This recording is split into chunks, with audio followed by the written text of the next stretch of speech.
Deputado Alexis, primeiro eu queria falar sobre Banco do Brasil e Caixa Econômica. Hoje, o governo federal, o Ministério da Economia, está recorrendo aos dividendos dos bancos públicos, BNDES, Caixa Econômica, para reforçar o caixa do governo. Se esses bancos forem vendidos, o governo deixa de ter essa alternativa aí para diminuir o déficit. Aí queria saber sua posição sobre isso e queria saber sua opinião sobre a primeira empresa da lista, segundo o presidente Bolsonaro, que é os Correios.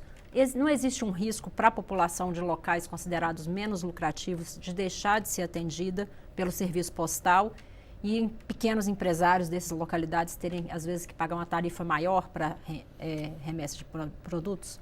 Então, em relação aos bancos, né? Essa questão de dividendos e ser uma fonte de renda.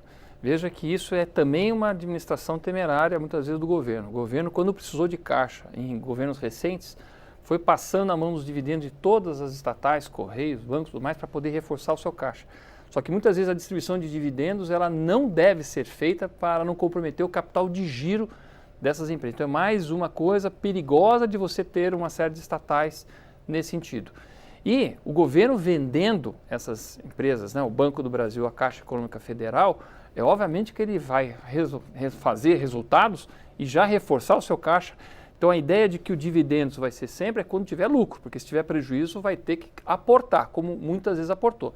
Então a gente não tem que só olhar o lado positivo de um dividendos. Muitas vezes você tem que botar dinheiro lá dentro.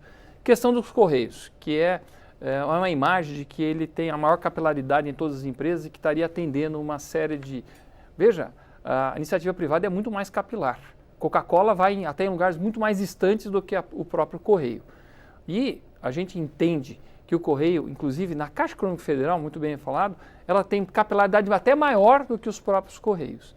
Então, a ideia de que não vai ser mais assistido não é verdadeira. Você pode fazer também, né, chama programas público-privado, usando o setor privado que chega na sua capilaridade e tem lucro para poder chegar nesses lugares mais distantes.